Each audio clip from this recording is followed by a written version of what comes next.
1997. A financial crisis overwhelms Southeast Asia. In Jakarta, a dictatorship totters. For over 3 decades, President Suharto has dominated Indonesia, ruling with an iron grip on power. But as the crisis deepens, tens of thousands of Indonesians demand change. In the early 90s, a lot of Indonesian people feel disappointed under the Suharto's administrations. No democracy in campus, we cannot talk freely. At Trisakti University, students face down the guns of Suharto's security forces.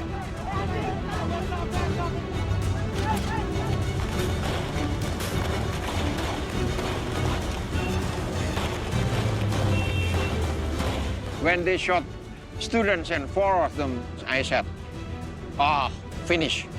This regime is over. Berhenti dari jabatan saya sebagai Presiden Republik Indonesia.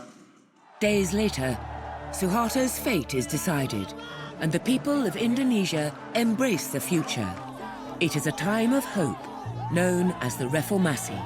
But how much has Indonesia changed since the fall of Suharto? Those who are responsible for past abuses, they are sitting, they are enjoying the power again.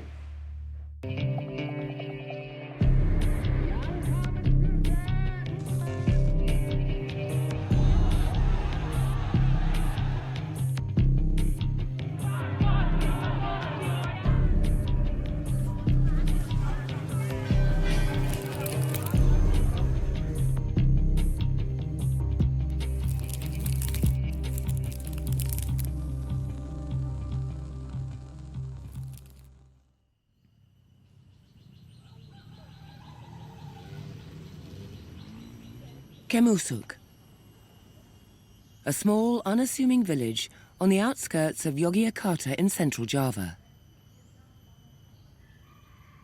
The birthplace of Indonesia's second president, Suharto. Here at this museum, admirers pay homage to the man they still revere as the father of development. Yang membuat saya tertarik karena saya waktu masa kecil masih hidup di masa pemerintahan Bapak Suharto, kemudian harga-harga pangan murah dan sebagainya, pendidikan juga terjamin dan sebagainya. Cuman kebetulan Mama itu kan kayak agak mengidolakan Pak Harto. Habis itu kalau zaman Pak Harto kayak semuanya aman, nggak kayak sekarang.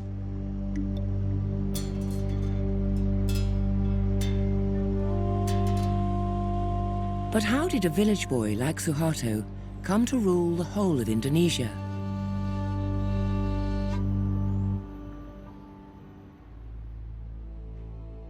Historian Peter Carey has studied the culture and rulers of Java. For him, Suharto is a quintessential product of this tradition. Suharto was born in a place where the heart of Java beats.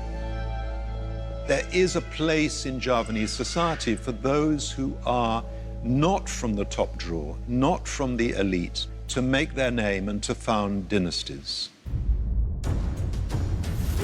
Suharto climbs the ranks of the military, under the Dutch, the Japanese, and after independence, the newly formed Indonesian army.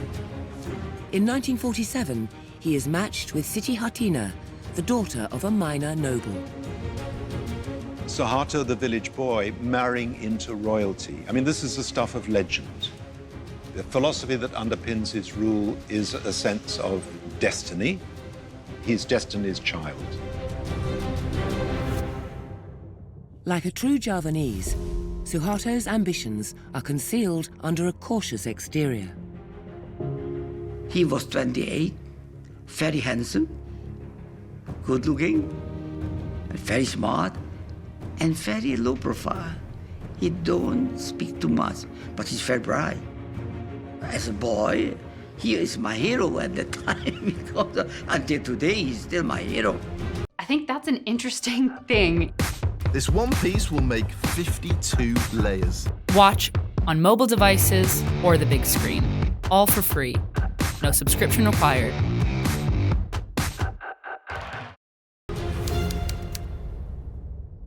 But Suharto rises to power in bloody circumstances. By 1965, the 20-year-old Indonesian Republic was riven by conflict that threatens to engulf its first president, Sukarno. The tension here was a tripartite one. There was Sukarno, the creator of modern Indonesia, the founding president. There was the army, the TNI. And there was the PKI, the largest communist party outside the Soviet and Chinese bloc. It was not a happy partnership. The situation comes to a head in 1965. On the night of September the 30th, a group of junior army officers assassinate 6 senior generals and hurl their bodies into a well. Their motivation has never been explained. General Suharto, who survives the purge, swiftly takes command of the army and crushes the coup with minimal resistance. He points the finger of blame at the Communist Party, the PKI. In the course of the next few months, the Indonesian army exploit the failed coup to rid itself of its political nemesis. It was almost as though a sort of half-baked coup was allowed to proceed in order to provide the pretext for a massive crackdown. By November 1965, a mass pogrom is underway across Indonesia. It is believed that army units and vigilantes murder close to 500,000 PKI members and alleged communist sympathizers. The United States, fearing the rise of the Indonesian communists, secretly back the purge. All these carefully computerized lists, which the CIA station chief had developed, were handed over to the army. So they hugely facilitated this killing. They were keen for it to be game, set, and match. But as the mass killings threaten to spin into chaos, President Sukarno gives General Suharto an executive authority to take whatever measures deemed necessary to restore order. He acted decisively, and that brought him to power. Over the next 12 months, Suharto and his allies edge out any remaining Sukarno loyalists. On the 12th of March 1967, Indonesia's first president is stripped of his title and remaining powers. And General Suharto takes charge as the second president of Indonesia. The new regime inherits an economy in shambles, with inflation running at 600% and the annual income of the average Indonesian the equivalent of $50 US. In time, Suharto will transform Indonesia into one of the most prosperous economies in Asia. For some, it is a golden age known as the New Order. Suharto's economic strategy is strongly influenced by Western-trained economists like Emil Salim. Number one, control the market. The government should interfere in the market through policies, through tax policies, through budgetary policies, and so on. Strategy number two is concentrate on the basic needs. I mean, elementary infrastructure, roads, irrigation, electricity. In San Francisco, there's a left-wing magazine, Rampart it's called. It was very critical about our involvement. Knowing that we have studied in Berkeley, he calls us the Berkeley Mafia. We considered it just like a joke and something. We didn't take it very seriously. The plan works. Before long, foreign aid and investment is flowing into Indonesia to fund the fast-expanding oil and timber logging industries. For the next decade, Indonesia's gross domestic product grows at a steady rate of almost 8% per annum. By the 1980s, Jakarta is no longer the gimcrack capital of the Sukarno era. President Suharto is lauded by many as Bapak Pembangunan, the father of development.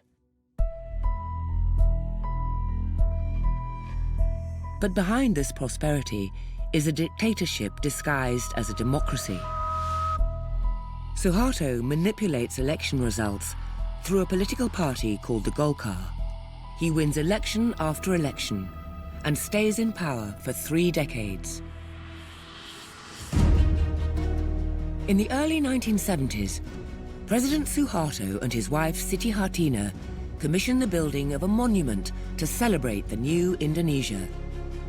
It is called Taman Mini Indonesia Indah, the beautiful Indonesia Miniature Park. It's a stunning work of propaganda designed to portray the diversity of Indonesia's population and bolster national consciousness. Taman Mini is a concrete demonstration of Suharto's vision for his Indonesia, strong and united.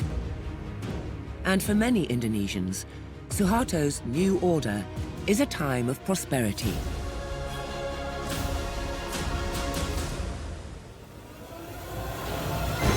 But by its 3rd decade in power, Suharto's regime is recognized as one of the most corrupt and repressive in the world. By the 1990s, President Suharto's Indonesia is widely condemned as one of the most corrupt regimes in Asia. He and his family have grown fat on nepotism and systems of patronage. Politicians need money, not for personal, but for buying favors, for buying sins. Somehow, some way or the other, political parties, political leaders, and money are interwoven.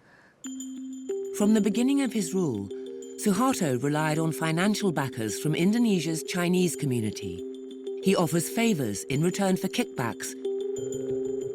Journalists Richard Borsuk and Nancy Ching see this system at first hand. So the Chinese has had a long history of, mercantilism and commerce. They had access to capital in a way that a lot of the indigenous people couldn't. In the history of China, too, there's a lot of practice of what they call favors for favors. The Chinese offer Suharto another advantage. They have long been politically sidelined and offer little threat to his grip on power. By the 1980s, it is speculated that Chinese conglomerates control a remarkable 70% of the Indonesian economy. And corruption in New Order Indonesia is a family affair. Suharto fathered 6 children, all of whom built business empires under his regime.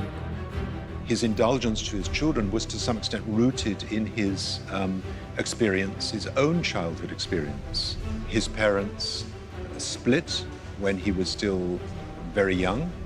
His experience of childhood was probably quite a disjointed one, in which he was farmed out a lot. A major problem arose and got a lot bigger when the Suharto kids were no longer kids.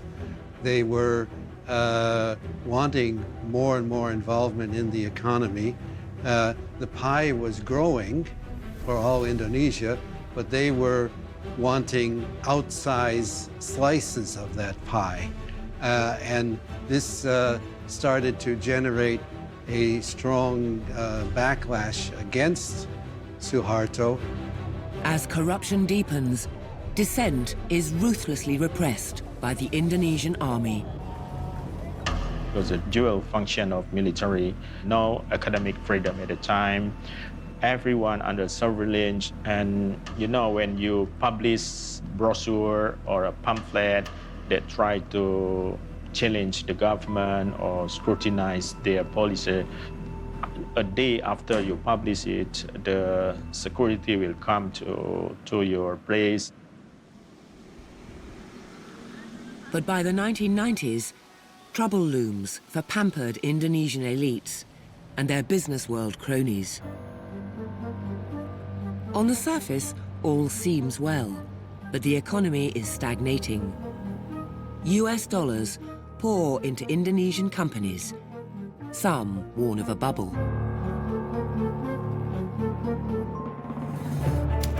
1997. An economic malaise is spreading across Asia. In July, the Thai government is forced to float the baht.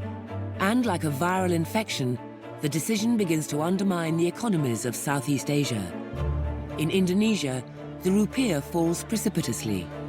The economy contracts by more than 13%.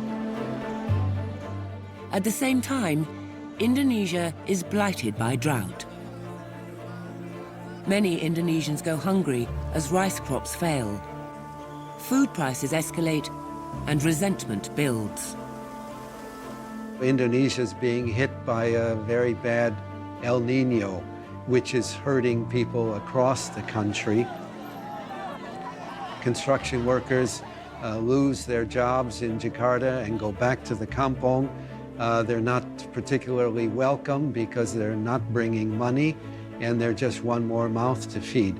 So the mood is getting very, very sour. In a few brutal months, the years of prosperity are exposed as an illusion.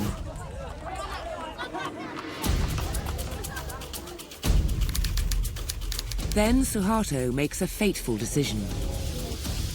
In desperation, he signs an agreement with the International Monetary Fund for a bailout of 43 billion US dollars. It came with a heavy price tag. The agreement, which was a rotten agreement for Indonesia, closed 16 banks, didn't tell which 16 banks were going to be closed, so the whole banking system collapsed. In 2002, 5 years later, the IMF admitted their mistake. A misrecommendation of policies, misimplementation of policies, under pressure, wipe out all the achievement, but more important, it created an anti-movement against Suharto. It was the beginning of a perfect storm, for Suharto was losing his most powerful friends. With the end of the Cold War, the United States no longer depends on Indonesia to defend the region against communism. There's a tide and a time. The term for Suharto was up politically in November of 1989 when the Berlin Wall fell. As the crisis deepens, Parliament elects the badly damaged president to another 5-year term. By then, radical new movements have won hearts and minds across Indonesia's huge university campuses. Students like Haris Atsar join the call for reform, or reformasi. It was the accumulations of so many things that took places during the Suharto time. Let's say human rights abuses, the hegemony of the new order. It accumulates into a very few elites, rich people, around Suharto power. We were trying to find a new model. We call it as a real democracy. As the movement gains momentum, academic Hermawan Sulistyo urges students to take up arms against the new order regime. I initiated declarations or statements. I led the rebellious protests against the president. And then when the fight became violent and fierce, I started to provide students with Molotov cocktail. I was provoking students, get martyred among you. It's better to have 4 students get killed rather than 1,000 lay people. As dissent spreads, Suharto's security apparatus reacts with ruthless speed. In a succession of brutal raids, they kidnap 23 activists. Among them, Naza Patria and Mugianto, student activists affiliated with the underground People's Democratic Party. we were gathered at our flat. Mogi was outside to buy dinner for us. And suddenly, two men entered our flat and took a gun and pointed to us. They brought us to an unidentified place. Suddenly, they welcomed us with a feast, with a kick, and the interrogations began. I realized that something went wrong when I was knocking on the door. So I opened the door and I found that the room was a bit messy. I walked to the kitchen and I found two glasses which are still hot, meaning that Nesar and Aan just left. And suddenly I saw several people down there staring at me. Then I was like, oh my God, I was already surrounded. After 2 or 3 hours, we were at that room, and suddenly they brought someone enter that room, and I recognized the voice was the voice of Mugianto. Mugi, you know this person? They mentioned. Now, that is the time when I realized that the sound, which was like the whip, was the electric shock. We were kept in a small room with a full of air conditions and very cold. They don't allow us to sleep more than 2 hours. Sometimes I heard how bad Mogi is tortured by them, and they scream, sometimes terrorize my mind.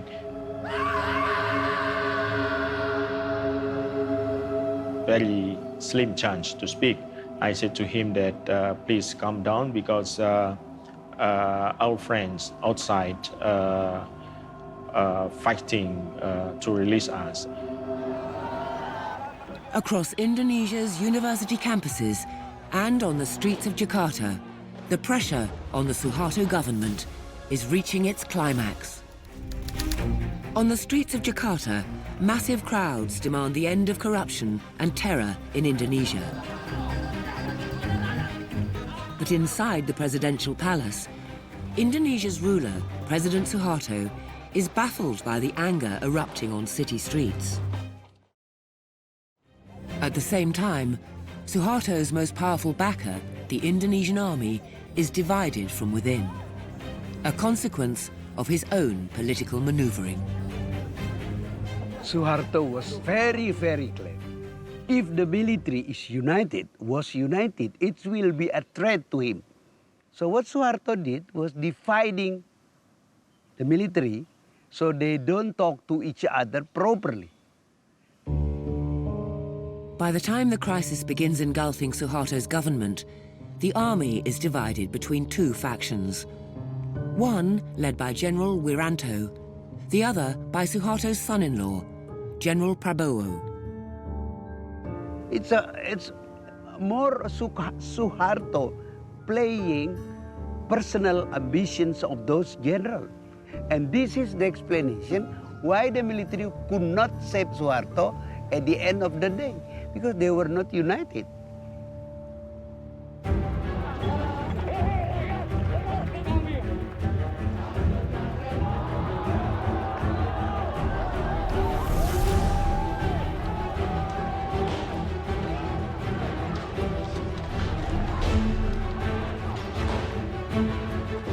As the tide of dissent gathers pace, many army leaders are confused about how to respond to the street demonstrations. Indonesia is a time bomb ticking down to catastrophe. Then Suharto makes a catastrophic mistake. He flies to a G15 summit in Cairo. The commander of his presidential guard recalls the moment. Beliau berangkat dalam keadaan confidence, dia percaya bahwa situasi bisa terkendali. But nothing is under control, and the regime is about to face its biggest crisis. 12th of May 1998. On the Trisakti University campus, central Jakarta. Thousands of students gather with placards, banners, and loud hailers. They are the children of the middle class, a new class born ironically of the New Order prosperity. Muhammad Satirwan is a student leader. For the first time in almost 20 years, he reveals how the day's tragic events unfolded. Jadi 12 Mei dimulai jam 10.00. Nah, acara itu berlangsung sampai jam 12 siang. Karena mahasiswa pada itu tidak kurang puas dengan aspirasi di dalam kampus, maka audiens minta aspirasi ini disampaikan ke MPDPR. Just after noon, thousands of students spill onto the toll road outside the campus perimeter and begin what their leaders call a long march to the Parliament building. But just 200 meters from the university's gate, army and security units block their way. A standoff ensues. It was a peaceful rally. There's no violence from the student. I remember, and if you Google, you can see how members of the rallies, they try to also give flowers to the military, to the police. Then, some of the security forces give the students an ultimatum. End the rally at 5 p.m. or they will open fire. Yang saya heran di situ, pasukan yang dari Kelapa II itu, saya lihat mukanya itu pada merah, Pak. Matanya juga merah, seperti orang beringas gitu loh. Kayak nggak bersahaja terhadap kita. Jam 5 itu saya nyatakan bahwa acara selesai. Kita balik ke kampus.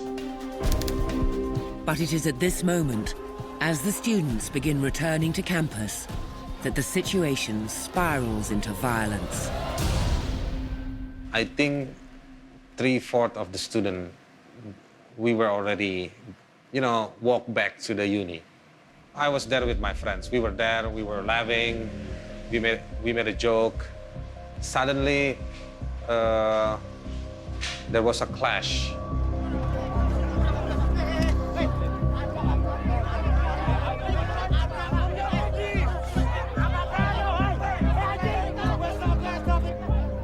Like a provocations from someone. Seconds in that process, I heard that the shooting it was getting a lot.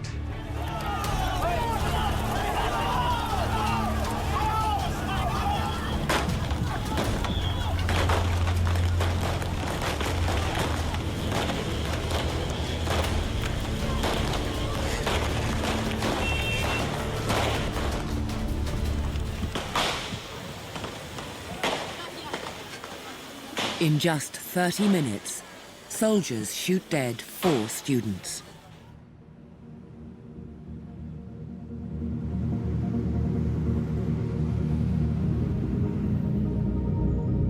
Disinilah Heri Hartanto tertembak, dan dia tertembak di dekat jantung sini. Nah di sini juga nih, Hendria Apidin Royan jatuh tertembak, Lang Mulia tertembak di leher, tembus ke belakang.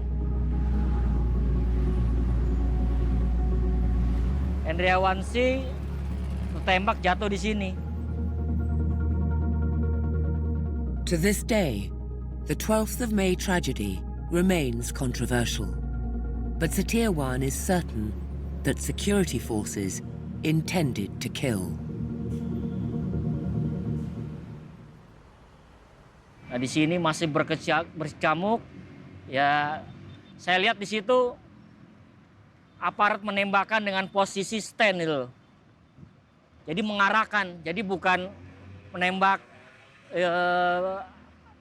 biasa aja, tapi dia udah mengarahkan target-targetnya. Nah, sini saya lihat itu polisi-polisi di sini semua nih, di pagar-pagar ini, Pak. Pagar-pagar dia menembakkan stand begitu, yang di pagar juga mengarahkan, yang di atas flyover juga mengarahkan dengan senapan snipernya itu FF1 sama Steyr. Ya.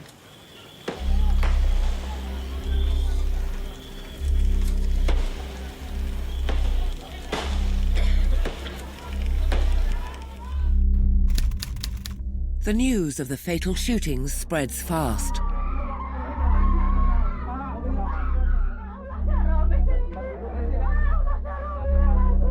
When they fatally shot, students, 4 of them, I went to the university and took care of the bodies of the students. I said, finish. This regime is over.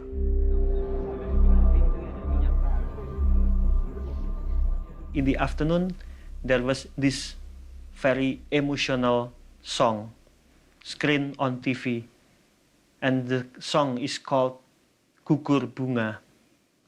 It's to the fallen heroes. Betapa hatiku takkan pilu, telah gugur pahlawanku. Suharto is still in Cairo at the G15 summit.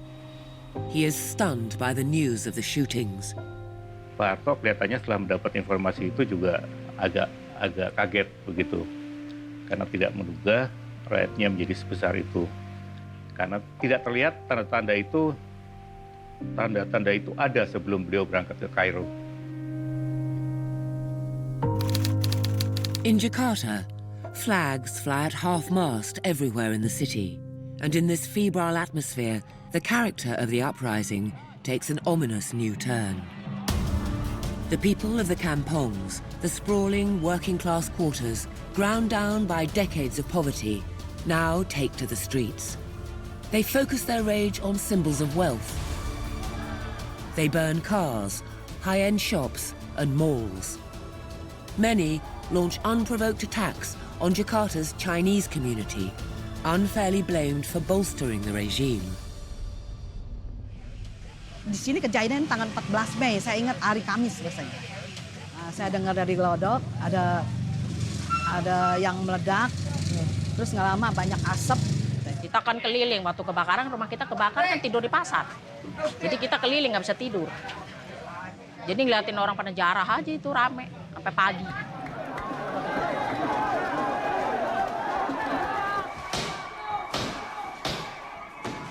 Ya kan waktu kerusuhan itu kan lampu juga mati, kadang nggak ada lampu, gelap.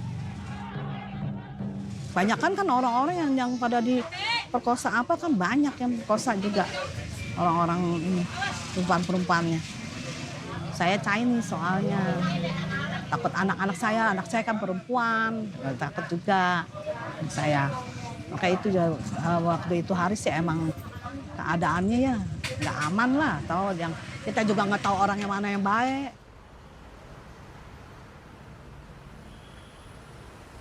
This furniture shop, belonging to Mr. Xie's friend, was burnt down and never repaired.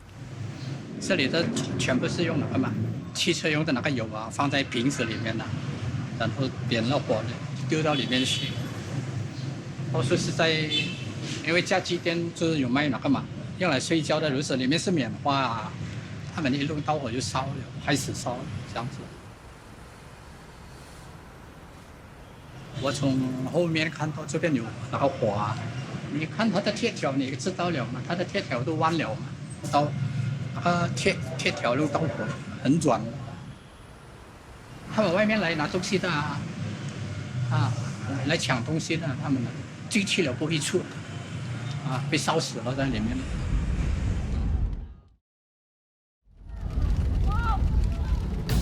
May the 16th, 1998. By now, power is flowing out of the presidential palace and onto the streets. The crowd is king. Many foreigners flock to the airport to escape the maelstrom. Richard was downtown and roads were cut. He couldn't get home. And of course, as a reporter, you know, he had to stay at the scene. We decided that maybe we should take our daughter out, and Richard was just going to stay on and do his work.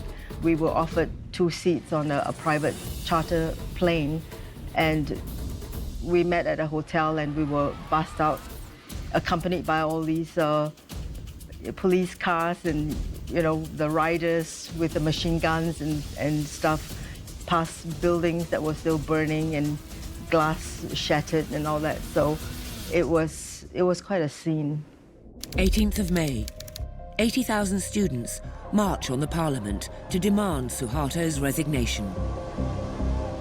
So this is the main gate of the building, okay? We are flocking here, and we move in. They ransack this building, and hundreds of them are crawling up there, and another 100 students coming inside the building and occupy the building. If you see the roof, maybe 1,000 students climbing. So I was worried at that time whether the roof was strong enough. The security apparatus, mostly Marines, just watching, surrounding the students because they're outnumbered by students, so they just watch. Suharto flies back to Jakarta, but his government is in crisis. Parliament, which has rubber-stamped his rule for 30 years, begins to turn against him. Some legislators call for his resignation. Semenjak itu memang lalu ada dinamikanya menjadi lebih cepat. Yang dinamikanya menuju kepada mereka-mereka yang awalnya itu berada atau bersama Pak Harto, lalu kemudian berubah haluan. When a leader is unanimously chosen by the MPR, and then 2 months later you have this, then you start wondering, what the hell is going on? What kind of politics is this? So in the politics, you don't have permanent friends. 18th of May 1998. In Jakarta, protesters dominate the city, and an embattled President Suharto is struggling to hang on to power. He's meeting different people, different groups, to try to say, I'm still on top, or please support me. In a last-ditch effort, Suharto promises to disband his crony-stuffed cabinet and hold new elections. He promises he will not run himself, but his concessions fall on deaf ears. 20th of May. Vice President Habibie meets with President Suharto and delivers bad news. Suddenly a call from Mr. Ginanjar, who was the minister, coordinating minister for economy. And he told me, sir, I have a meeting in the planning board, and we decided not to join Suharto's new cabinet. We are not available. Enggak, karena itu kejadiannya adalah setelah 12 menteri menolak untuk diangkat kembali. Saya berada di Cendana, saya tahu situasi bagaimana kemudian Pak Harto menjadi sangat gundah. Lalu saya sampaikan kepada Pak Wiranto, Kepala Staf Angkatan Darat waktu itu, Pak Wiranto sebagai Panglima ABRI, Pak Bagio sebagai Kepala Staf Angkatan Darat, sebagai Komandan Pasukan Pengamanan Presiden menghadap Pak Harto di Cendana. Lalu kita menyampaikan bahwa kelihatannya pilihan yang terbaik untuk bangsa Indonesia kalau Pak Harto turun. Begitu.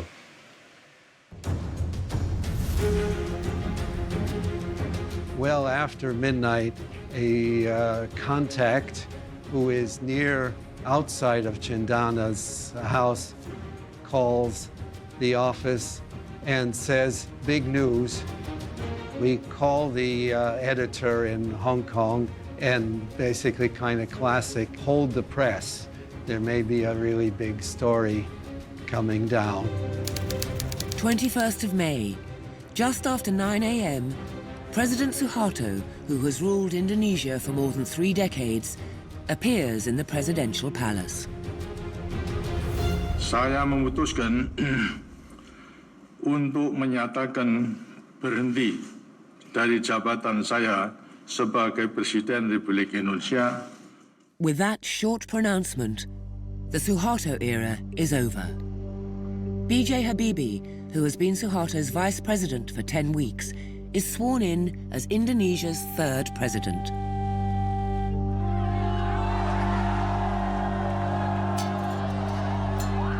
On the streets, there is jubilation. The age of reformasi dawns.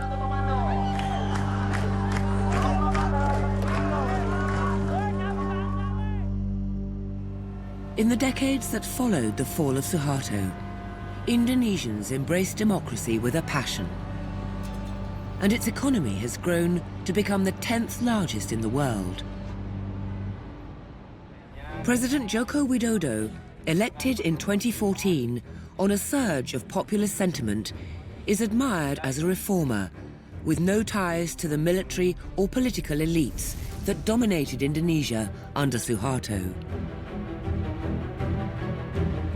But many Indonesians remain trapped in poverty, and some question whether reformasi ever truly took hold of their society. Corruption still has a grip, and the Suharto family still own vast amounts of real estate in Indonesia and have a net worth of between 15 and 35 billion US dollars. When you riot and you go to pay for the toll road, the money still goes to their family because it's owned by the family.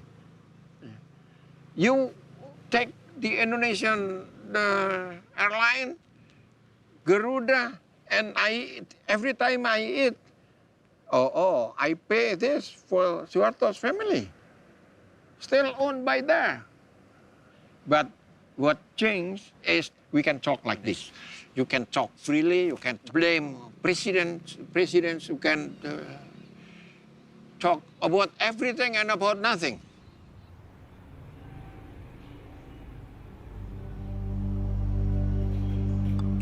For many more victims of President Suharto's brutal regime, justice is still elusive. Norma Imawan was shot dead at a protest in November 1998. His mother, Sumasi, honors his memory every day, as she has done for nearly 20 years. Kalau kami makan, ini kursinya Wawan. Setiap hari saya selalu menyediakan piring, sendok, dan air minum untuk Wawan, karena saya merasa bahwa Wawan masih ada bersama saya.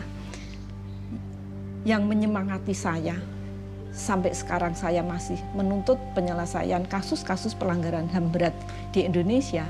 Tidak hanya kasus penembakan anak saya saja, yang menyemangati adalah cinta. Saya mencintai Wawan dengan tulus. Saya mencintai orang-orang yang menjadi korban. To demand the government prosecute the human rights abuses of the Suharto era, Sumasi joins other activists every Thursday in a silent protest movement known as Kamisan. Halo Ibu. Halo juga. Sehat. Ke kantor polisi yuk. Kita minta ngasih tahu ini. Ngasih tahu kalau hari ini 10 tahun aksi Kamisan. We have disappearances. We had riots in 10 of places across the countries. Some Chinese Indonesian ethnics were raped, brutally assaulted. We have a shooting to students I feel sorry if I say number, because it's at the end it just become numbers. For me, one case is too much. Those who are responsible for past abuses, they are enjoying the power again. The events of May 1998 changed the course of Asian history, setting Indonesia on a path of social and political transformation after 3 decades of corruption and terror. This was the achievement of the young men and women who took to the streets to demand change and face down the guns of the Indonesian army. Even for Suharto's admirers, the promise of true reform remains unfulfilled. What we now need is a leader can develop the right democracy. The right democracy, we don't have it, we haven't found it yet.